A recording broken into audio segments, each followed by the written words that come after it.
chapter 14 this morning, and we will continue in this series. I don't know, I didn't look it up before this morning, but I believe this is about the 30th message that we preached on an Old Testament character.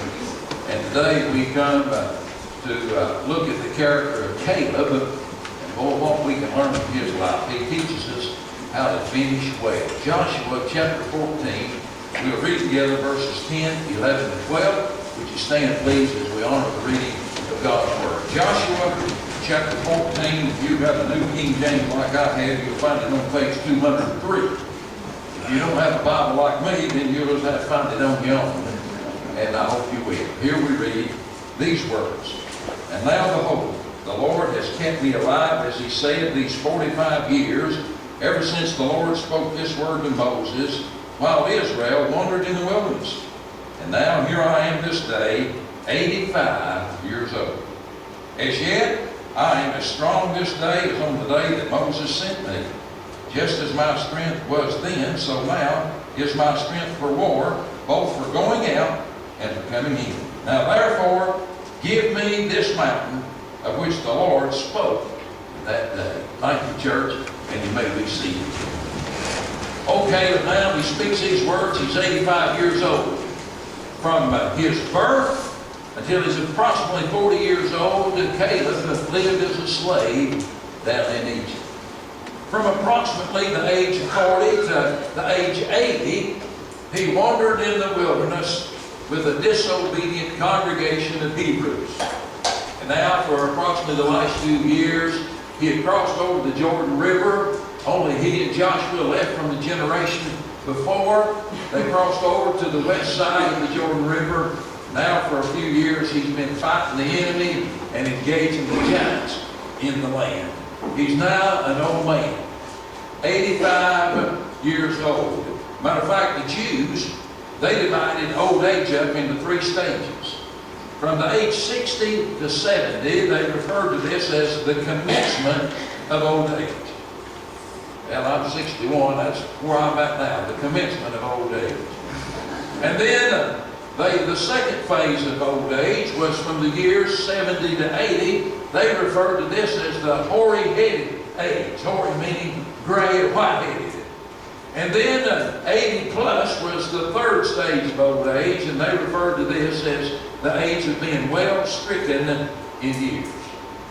85 years old. For most folks today, that would be 85. That means they've been collecting Social Security for about 20 years. And probably looking for an easy chair or maybe the nursing home.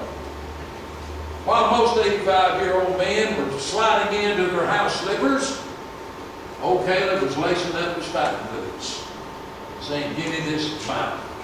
Old Caleb is a man that finished well. Oh, I tell you, it's a great thing to finish well, isn't it? You know, last year our Tennessee football team, they started well and didn't finish well. This year they hadn't started so well, but they've been finishing well. What's best is when you start well and finish well. But if you have to choose, I'd rather start bad and finish well. We see some biblical characters that started well, but they didn't finish well. You take Lot. Boy, Lot started well. He left everything he had known with his uncle Abram and went to a land that God was showing. Oh, Lot started well, but boy, he finished terrible. Then we think about King Saul. King Saul, the first king of Israel, he started out well, like gangbusters. Oh, he finished terrible, like he did suicide. And then now we think of Solomon. Oh, King Solomon. Oh, he started great as the son of King David, but finished bad.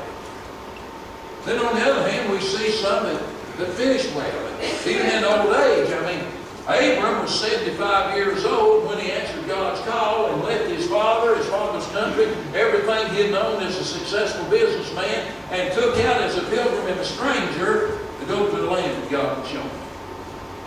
Moses, at the age of 80, had the burning bush experience, and then at 80 left shepherding to go back to Egypt, to be the Abraham Lincoln of that day, if you would, to emancipate the slaves that were 2 or 3 million in number down there in Egypt in slavery and bondage. Now we come to Caleb. At 85 years old, He was saying, give me that mountain. He's still willing to fight the giants in the land, and take on the enemies of God, and to claim territory for the people of God. We know three things about Caleb's outstanding life. Boy, I tell you, this message, it's just a simple message, really. Boy, it sure convicts me. And I tell you, at my age, I want to finish well. I want to finish the race well. We know three things in Caleb's life. Notice, first of all, the decision in the waking years. It's at 85 years of age, listen to me, I know the median age of our church is on up there. I don't know exactly what it is, because most of you won't tell us your birthday. But I can tell by looking at you that, you're a lot like me. You're white-headed, gray-headed, some of them you're bald-headed. But Caleb would teach us at 85, listen folks, it's never too late to take on the giant. It's never too late to climb the mountain. It's never too late to reach for the pinnacle of that which God wants you to do. He started out young, he persevered through the middle-aged years, and now he's still marching to victory and wanting to finish well. He started as a slave. First 40 years of his life, he was born into slavery. He knew the sense of defeat, the hardship of slavery. He knew the constant humiliation. He knew the dig of that taskmaster's whip and the cursing words of the Egyptian taskmasters. He longed for a Savior, somebody that would lead him to victory. He was tired of being kicked and cursed. He was tired of being bullied and beaten. He was tired of being treated worse than an animal. Then one day, old Caleb made a great discovery. Matter of fact, it was a biblical discovery. In the early years of his life, he didn't have the written Word of God. He didn't have a completed Bible. He didn't have a completed Old Testament. He didn't even have a completed Pentateuch, the first 5 books of the Bible.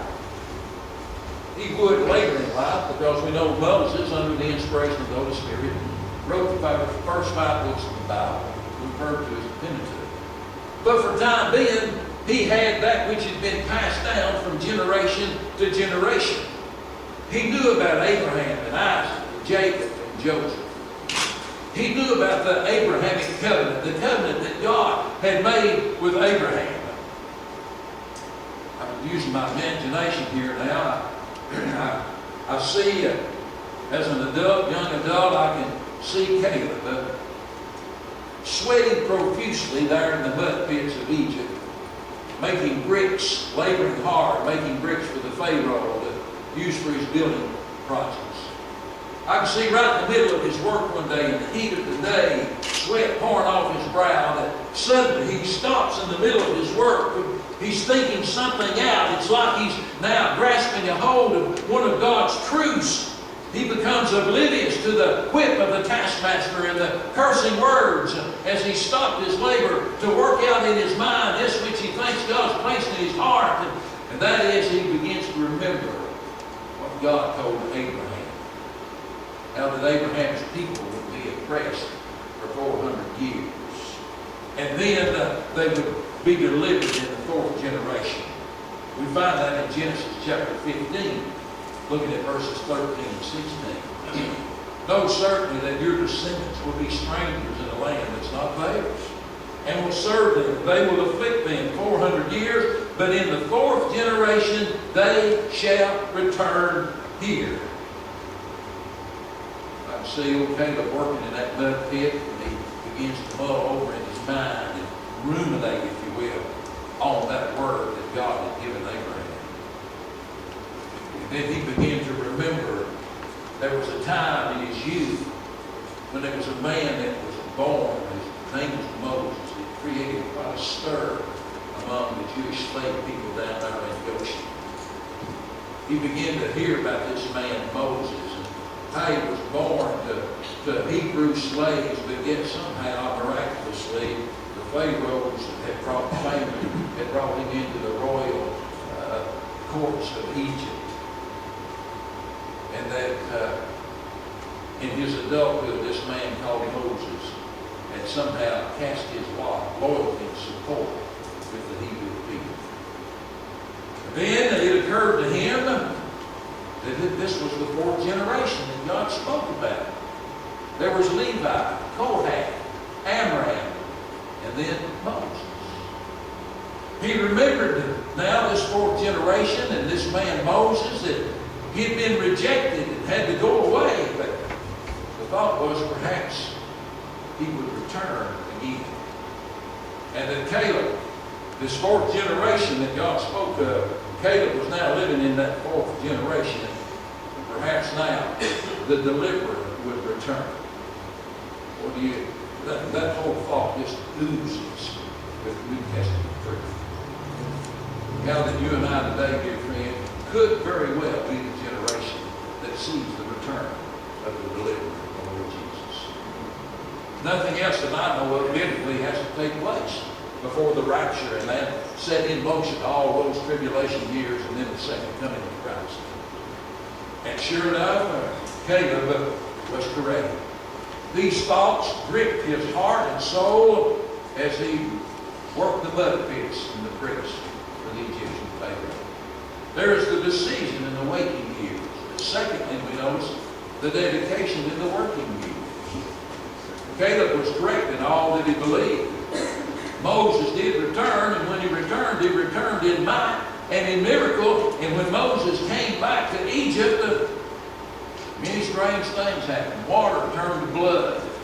Dust and lice covered the land. Hail and fire fell from the sky. Frogs, flies, and locusts began to swarm all over the land of Egypt. Then Caleb probably had the greatest experience that he'd ever had in his life. He experienced and learned what it was like to be put under the blood.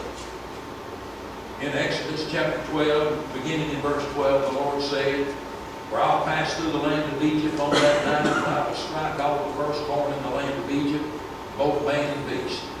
And against all the gods of Egypt I will execute judgment. I am the Lord. Now the blood shall be a sign for you and on houses where you are. And when I see the blood, I will pass over you." What a great experience that Caleb had with the other Jews, that there, because they put themselves under the blood of the Lamb, that the death angel would pass over, that had victory over the death that would inflict itself on the Egyptians, including even their livestock. Dear friend, is there any greater experience than salvation? That when you and I, the promise is there, by faith we put ourselves under the blood of the Lamb. And then after experiencing this blood, then Caleb, he experienced baptism. In 1 Corinthians chapter 10, verse 1. "Moreover, brethren, I do not want you to be unaware that all our fathers were under the cloud, all passed through the sea, all were baptized into Moses in the cloud and in the sea." Now, he experienced the salvation and freedom from bondage and slavery by the blood of the Lamb. And now baptism was through the cloud, if you will, representing God and passing through the parted waters of the Red Sea. He and the nation of Israel were saved and baptized. Then they had to live in the wilderness. Out there in the wilderness, Caleb was gathered with God's redeemed people, and it was there that he would then be used of Israel and called by Moses to be one of the 12 spies that would go into the promised land. Well, let's go to the next frame, if you would, please. There you see a map that's probably in the back of every one of your Bibles. And it shows us the Exodus route. And I'm not exactly sure, but somewhere here around the wilderness of Paran is where Moses gathered 12 spies to send into the promised land. And Caleb was one of those spies. Now, these weren't just ordinary men. These were men that were leaders in the 12 tribes of Israel. And Caleb was the respective leader from the tribe of Judah. I think that's an interesting concept, particularly when you consider 10 of the leaders came back and gave a bad report. These weren't just ordinary men. These were leading men in the 12 tribes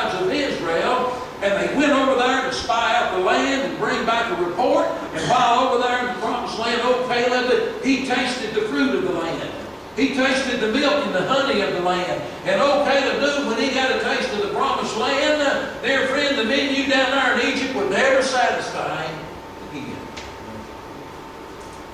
Having now a foretaste of the promised land, old Caleb had a new vision. He had a vision of a new land and a new life. Matter of fact, the verse 16 sang about it just a while ago, about a new land, where one day we'll have a new life. And then here we, through the Word of God and the Spirit of God, we get a foretaste of it. Once you get a foretaste of what lies ahead, dear friend, the appetite of former days can never satisfy you again. Now these spies come by. The 10 carnal spies, they give a negative report. It's a report of fear. It's a report of giants in the land. It's a report of walled, fortified cities. And they say, hey, we look like grasshoppers in their sight. By the way, may I say to you, everything those 10 spies said was correct, absolutely. Yeah, there were giants in the land. There were fortified cities in the land. Yes, the people there had the military wherewithal that the Jews didn't have. See, the difference in them 10 and the other 2, Joshua and Caleb, is they saw the facts, but they didn't see beyond the facts in faith in what God wanted to do. Matter of fact, here we see what I believe is if I can take a little detour from this message, and here we see the second outbreak of giants on the earth. Listen, giants are just not some fictitious thing that we'd see in a sci-fi movie. They were actual giants on the earth. Archaeologists have dug up these giants and their bones and their big heads and their skeletons. Genesis chapter 2, let's look at there. Genesis chapter 6 and verse 2. Now, those of you who've been hanging around the Grace Nation Baptist Church for a while, you probably already know what I'm going to say about these verses. But it's interesting for those that may not know, so let me read. It says that the sons of God, let's stop right there. Who are the sons of God? Everywhere in the Bible we see sons of God. They are created beings, not procreated beings. The Bible refers to the angels, both heaven's angels and Lucifer and the fallen angels. They are the sons of God because they were created by the very hand of God and not procreated. Adam is referred to in the genealogy of Christ in the Gospels as the Son of God because he wasn't procreated. He didn't have a mom and dad. God created him by the direct hand of God. So the sons of God have to be either heaven's angels or fallen angels, or they have to be Adam. That's because that's who God created. You and I were procreated. So the sons of God, we've identified them. They saw the daughters of men. Who's the daughters of women? Those are human women that were procreated, like you women in the congregation today. And then they went on to say they saw these daughters of men and that they were beautiful. And they, who's they? That's these fallen angels. They took wives for themselves of all whom they chose. And then in verse 4 it says that when they took these wives conceived, and these giants on the earth, there were giants on the earth in those days, and also afterward. Now let's stop right there. There were giants in the earth in those days. Remember, this is Moses writing under the inspiration of the Holy Spirit. And he said there was giants in those days. What are those days? Those were the days before the flood. It seems before the flood, there was a worldwide outbreak of this hybrid race of people that was the offspring of fallen angels and women of the earth, and they created a hybrid breed of race, and they were so evil that evil covered the face of the earth, and God took care of it with a worldwide flood. So there were giants on the earth in those days before the flood, and also afterwards. What's afterwards? That's after the flood. Now we see a second outbreak of giants that's relevant to the message today, because these were the giants living in the land of Canaan, and it appears to me this second outbreak of giants were localized. They weren't global, but localized to the land of Palestine in the land of Canaan. It's no wonder we understand now, at first reading you may think, why in the world did God tell the Israelites to go in there to the land of Canaan and kill all of those Canaanites. I mean, not spare any of them, wipe them off the face of the earth. Well, that's exactly what God did before the flood. He did it with a flood. And now this second outbreak of giants is not global, but local. Don't you see Satan's doing everything he can to keep the Israelites out of the promised land, because all the promises of God through the Abrahamic covenant are tied to the land. Matter of fact, as I've said here before, all the promises of God regarding the first coming of Christ and the second coming of Christ are tied to the land of Israel. That's why that little sliver of land will always be controversy until Jesus comes and sets up his kingdom and his throne in Jerusalem. Now then, these 10 spies, all they saw was giants. Caleb and Joshua, all they saw was God. All the 10 spies saw was these great walled, fortified cities, but all Joshua and Caleb saw was these same cities that were reduced to a rubble of trash. These 10 spies, they saw a dreadful foe and a demonic foe. Joshua and Caleb, they saw a defeated foe. The 10 spies, they looked and all they could see was problems, but Joshua and Caleb, all they could see was the promises of God. Listen, dear friend, you'll never take on the giants, let alone defeat a giant, when you look at it through fleshly eyes. Listen, if you're going to defeat any giants in your life, you're going to have to see beyond the problems to the promises of God. While the congregation grumbled and complained, I tell you, oh Caleb, you remember the words of Joseph. When Joseph was about to die, he was 110 years old, and he said in Genesis chapter 50 and verse 24, I am dying, but God will surely visit you and bring you out of this land of which he swore to Abraham, to Isaac, and to Jacob. And oh Caleb knew, listen, that God had never lied or went back on his promises. Caleb knew what we are to know today, and that is if God brings you to it, he'll bring you through it. If God don't bring you to it, you've got no to be concerned. But if God will bring you to it, dear friend, he'll bring you through it. You just have faith in him. Then at 85 years of old age, Caleb looked back over his life. Oh, God, I wish I could do this. At the age of 85, he looked back over his life and he gave this testimony to Joshua. Joshua chapter 14, verse 8. My brethren who went up with me made the heart of the people melt. That's the 10 of the spies. But I wholly follow the Lord my God. Boy, to God. It would serve us well if that would be each of our desires. That when we come to the ripe old age, when we're well stricken in years, that would be our testimony. The word Caleb itself is interesting. You know what it means? The meaning of the word Caleb means a dog. I found that to be interesting. I thought, why in the world would the boy's daddy name him Caleb a dog?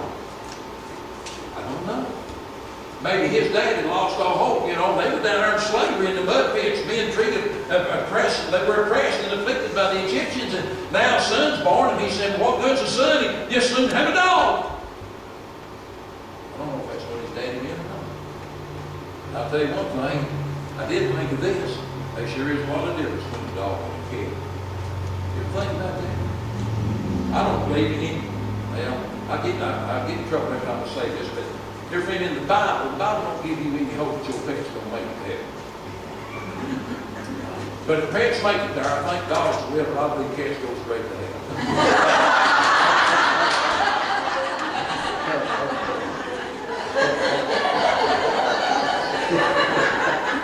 Let me tell you why. Let me tell you the difference. You see, a dog has a master, but a cat thinks he or she is the master. You see the difference? You see, a cat says, you pet me, you feed me, you shelter me, you love me, I must be God. But a dog says, you pet me, you feed me, you shelter me, you love me, you must be God. You see, dogs have a master. Cats, they're the most independent, aloof animals and creatures I've ever seen in my life. A dog is loyal and faithful and has a heart to serve his master. Your friend, that would describe old Caleb, the dog.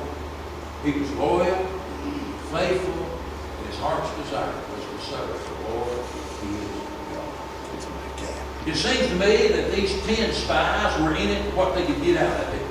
Caleb was in it for what he could give to it. See the difference? Matter of fact, it reminds me of the congregation of Baptists. It seems like most Baptists today, they're in it for what they can get out of it instead of what they put into it. And may I say, maybe I shouldn't say this, God help me now, I want to be careful when I'm balancing what I say. But it bothers me today in churches where we removed service from the people in the congregation. We used to have choirs, now we've got 4 or 5 people a day. We used to have Sunday school with many people working as teachers and outreach workers and caregivers, but now we just have groups in homes. On and on. I don't understand that kind of mentality. Maybe I'm just hoary-headed, just old age, old-timey, old-fashioned. Dear friend, see, it's one thing to escape slavery. It's another thing to discover God's purpose. I'll set them out for the way. You see, for these 10 spies and for the congregation of Israel, it was enough for them just to get out of slavery, out of Egypt. After that, they didn't want to go on with God anymore. They didn't want to discover that God saved them from that bondage and slavery to use them for His glory. We got many Baptists today that are glad to be saved and have their ticket funds to go to heaven. Yet they never see the place of service. Caleb, the holy father. Even in those 40 years when he was a man of God, but yet tied to the congregation of Israel, and therefore he had to suffer 40 years of wilderness wandering for their unbelief. Even in that wilderness wandering, I believe by faith he was already living in the land of Canaan. There's the decision in the waiting years. There's dedication in the working years. And thirdly, there's the determination in the weaker years. Caleb was determined that his life would end well. You know, even for us that are saved, Satan's goal is to keep us from offense. Just ask Solomon. Ask Wally, who's referred to in the New Testament as righteous one. Caleb reminds me of the Amazon River. Let's go to that next frame, gentlemen. I want you to notice, let me teach you a little geography today because it's a great illustration to prove my point. The Amazon River, it starts way up here in the mountains of the Andes, some 70 to 100 miles from over here to the Pacific Ocean. And it runs all the way across Brazil and South America and dumps out over here in the Atlantic Ocean some 4,000 miles later. It's an interesting study because at its starting point, it's just a small trickle of water that starts down the mountain, and along the way it picks up 200 streams and brooks that adds to it. It churns its way through the mountain passes until it hits the jungle floor with an explosive force. Then it makes its way on out to the Atlantic Ocean, and you can see there at the mouth of that river, the banks are separated by 90 miles. They say that the river refuses to die, that you can see the current of that river 200 miles offshore out into the Atlantic Ocean. That's Caleb. He started his life with just a little trickle of water. Just a slave boy, born to slave parents. Stomping out in the mud pits, the hay, the bricks of Egypt. For several decades, that's what he did. He started out as an insignificant number, just like most men do. But along the way in life, he began to pick up faith. And the more faith he picked up, the more came to him, and it increased until now at the ripe age of 85 years old, he refused to back down, and now he wants to hit that mountain where the giants are to attack the enemy and to take territory for God's people. At 85, he's still an explosive force. Okay, look, he didn't know nothing about retiring land on the beach. He wanted to engage the enemy, take territory for God. Let me introduce you now to a man named George Mueller. George Mueller was born in 1805. He died in 1898. At the age of 70 years old, George Mueller had already accomplished more than many men's combined efforts had. He worked with orphans. He started a ministry on a shoestring. I mean, literally nothing. He himself was poor and poverty-stricken. But God put it in his heart. He began a ministry to orphans, and it was nothing but a tiny trickle of water. Through the years, he kept faithful, kept growing that ministry, and God kept blessing. Until years later, he had built 5 large buildings, was able to house and take care of over 2,000 orphans at one time.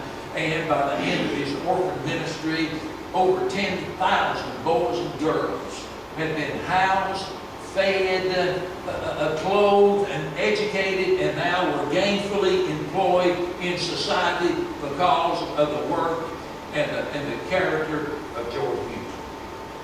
Along the way, he was poor. He never was a wealthy man, but he gave large sums of money away to day schools and to Sunday schools. He distributed over 2,000 Bibles and New Testaments. He distributed over 3 million books and gospel tracts. He was a poor man. I tell you what I like about him more than anything. He never asked a man for a penny. The only person he ever went to about his needs was God. God supplied. Oh, this bothers me to see preachers always asking for money. Listen to God, guys, he provided. George Mueller is a testament to that. Now he's 70 years old, and at the age of 70, he decided he needed change. He was going to engage himself into missions. I mean, at 70 years old, when most of us were collecting Social Security and thinking about the beach, dear friend, old George Mueller was thinking about souls and time on the mission field. At 70 years old, he engaged in a mission project. Interestingly enough, decades before, when he was saved, for the first 8 years after he was converted, he offered his services 5 times to the mission board, and every time they turned him down. Makes you wonder about the spiritual discernment of some of these mission boards. 70 years old, he embarked on missions and decided at that time, well, he'd do it on his own. God wanted him to do it. He didn't need no mission board. Over the next few years, this in 1800s, folks, long before Delta and Airlines, he traveled over 200,000 miles. He preached in 42 countries. He preached 6,000 times, and at the age of 91, I now quote, here's what he said: I'm very near the end of my earthly pilgrimage. Still, I'm able to work every day and all day too. I preach 5 or 6 times a week. I am unspeakably happy. Boy, I like that. Oh, God, help me to be like George Mueller. That's the same testimony that Caleb had. At 85, he knew that the fight ahead was going to be laborious. He said, give me that mountain. It's an uphill battle. He knew it would be tedious. He had to fight against fortified cities. He knew it would be dangerous. He had to fight giants. But he wasn't restrained, reluctant, or fatigued. Now, I close the message today with a story perhaps you've heard me use some years in the past. But I can't help but to use it because it's right in line with Caleb and George Mueller. I don't know the man's name, but a young African believer was martyred for his faith in Jesus Christ. After he was martyred, after he was dead, they found his writing in his room. Now I'll read to you his writing. I'm part of the fellowship of the unashamed, the die's been cast. I've stepped over the line. The decision's been made. I'm a disciple of Jesus Christ. I won't look back, let up, slow down, back away, or be still. My past, it's redeemed. My present makes sense. My future is secure.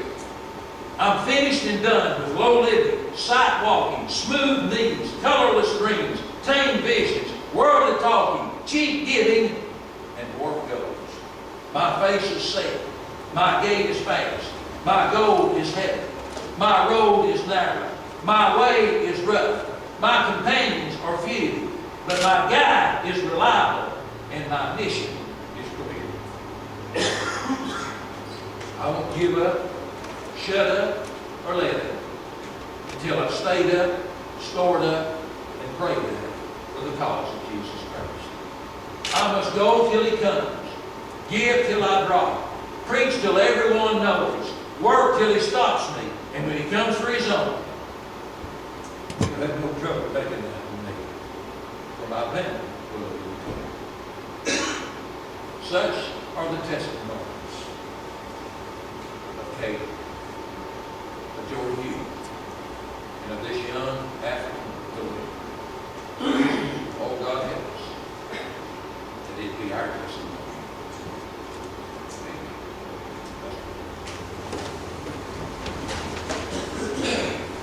Oh, Lord God, help us to finish.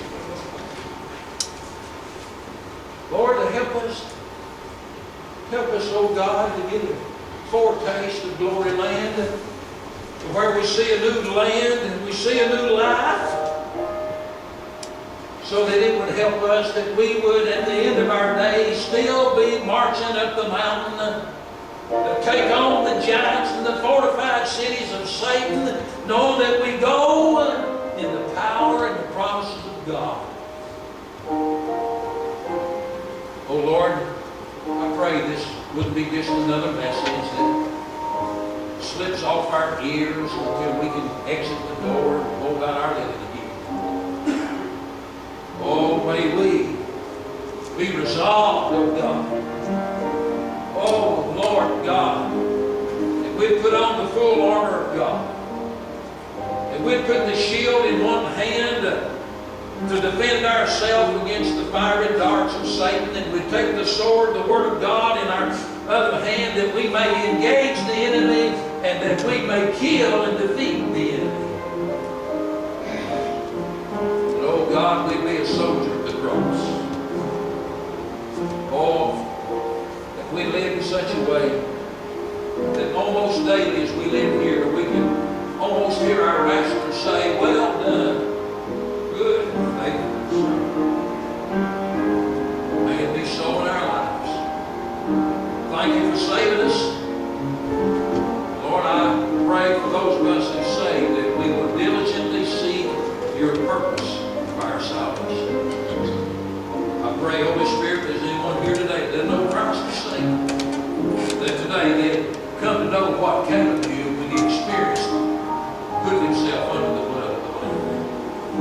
May we be saved for your glory in Christ. Amen. Amen. Let's stand our feet. And now I invite you to come, present yourself, member of the church, baptism, come to receive Christ. If you've never known the free pardon of sin, never known Christ as Savior, dear friend, as we sing, there's something about that name. There's no other name given under heaven whereby we can be saved. It's the name of Jesus. Would you respond?